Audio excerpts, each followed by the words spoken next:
9/11 put a major impact on not only Texas, but even central Texas where we're at, the smaller town, because it didn't matter what people thought at the time. After it happened, everybody that came through, whether it was Hispanic, Indian, American Indian, they always thought that there was a Middle Eastern person. Because we received a lot of calls saying there's a terrorist over here. When I was stationed in Lampasas, we would get a lot of calls over there. And by law, we had to go check them out. But I think that people were clueless on what really Middle Eastern people were, because we all got grouped together, including myself. Because people thought that I was Middle Eastern at different places. If I go to the store to get a coat out of uniform, people would shun away from me. They would avoid me in different ways because they thought I was somebody different.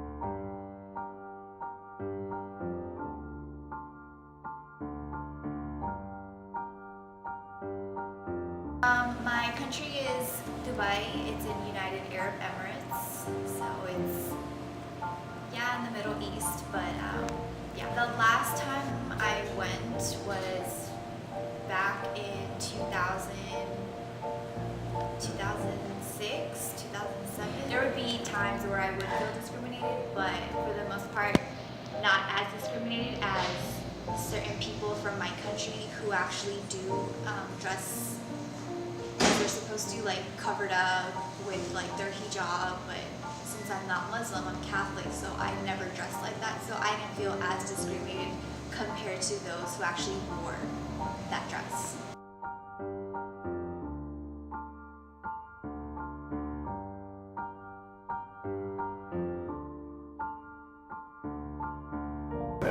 Do you feel like other Americans discriminate against Middle Easterns? Of course they do. Who do we not discriminate against? Hell, we live in Central Texas. Everybody's racist against some point or discriminatory against something. Hell, why not? Yeah, I mean, I think a lot of people would admit to being afraid of Middle Eastern people, but, racism in all forms is rampant in our country. It's a little, it's like a little more behind the scenes now. It doesn't mean that it doesn't exist. If we stop anybody that may resemble somebody they're looking for on their terrorist list, you will have 6 or 7 Border Patrol agents with you. Just going down the road, and that's happened to me twice down there in a truck. Stopping a truck with one guy in there, and they all bail out because they think he's on a terrorist list. And it's just not Middle Eastern. I mean,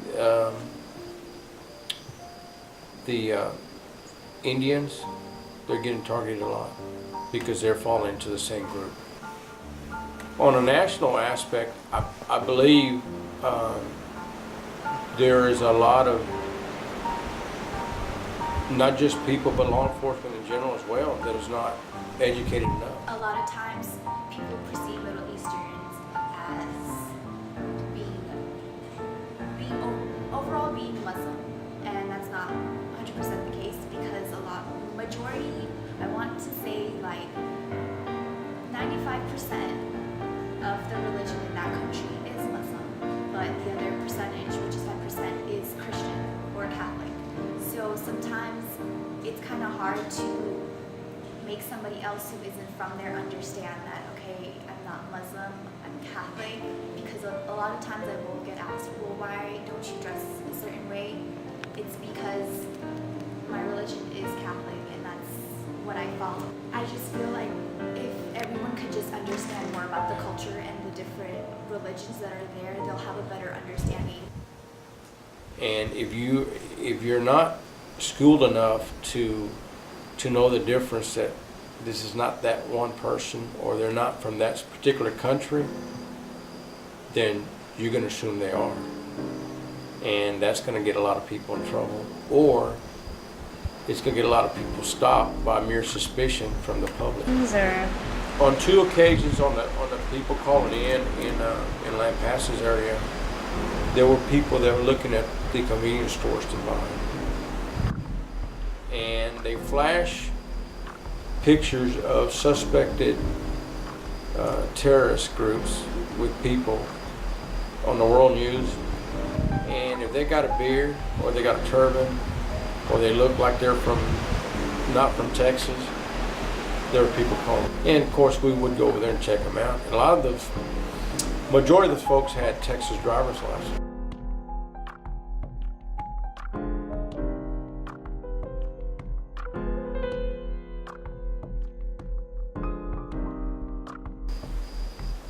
Well, they're again on the airport security.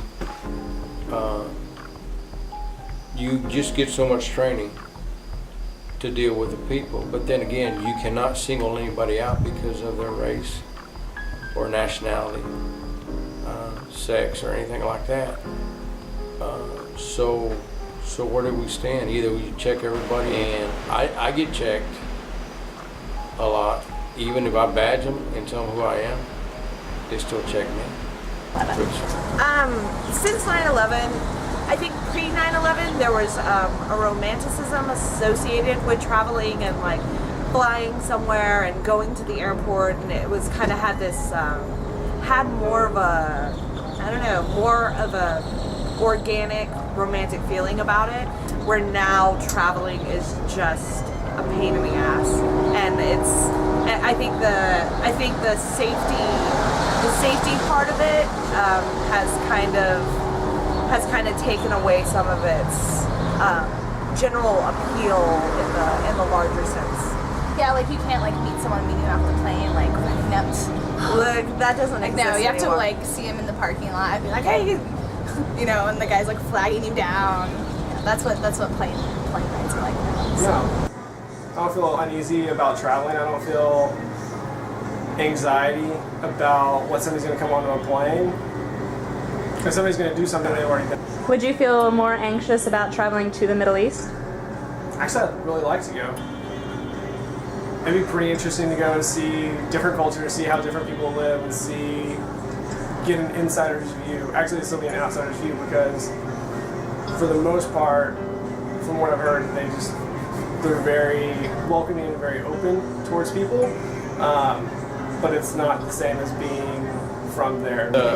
I think that the country's perceiving that we're all secured behind our locked doors right now, and they really don't have a clue what might be going on. When traveling, usually when traveling, you're surrounded by foreigners anyways. So unless traveling out of the States, you're surrounded by people who don't look like you do anyways. So I think maybe being the only like white person there might make you feel uncomfortable because you feel different and you stand out.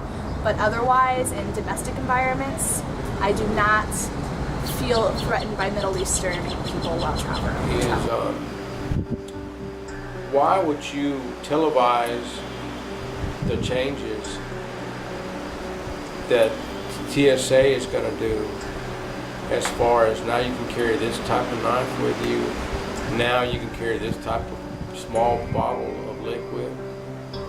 If you're letting the terrorists know what they can carry on board, then what good is the security? So on my recent trip to Cancun with my mom, we had flown into the international airport, and so we were in international baggage, which was separated from the rest of the baggage. And in that place, there was, at the same time when our flight was coming in from Cancun, there was also a plane coming in from Dubai, and there was.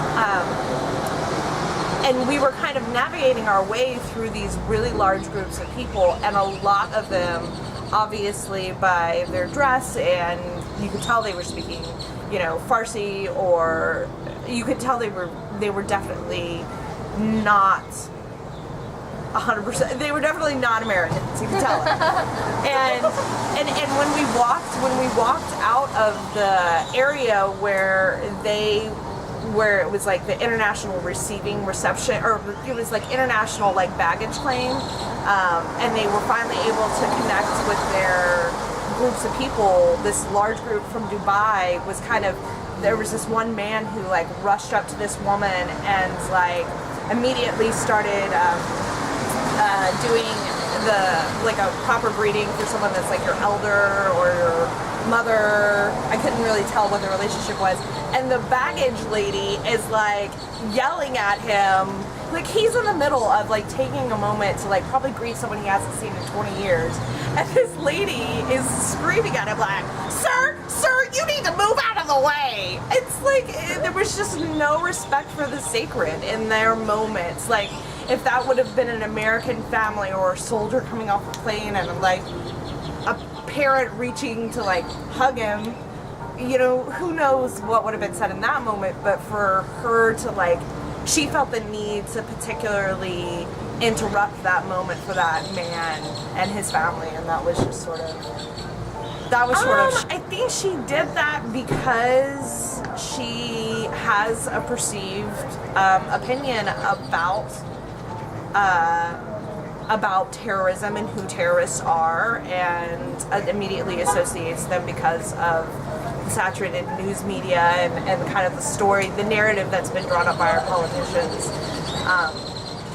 And I think I think she has been programmed to fear certain people, and fear leads to hatred, and so you do things that are rude or out of line because you're scared. I think I'm one of those people that I'm like extra sensitive to not being racist toward those people because I already know the tendencies of the mass population, and I'd be like, it's okay, like you're just a person.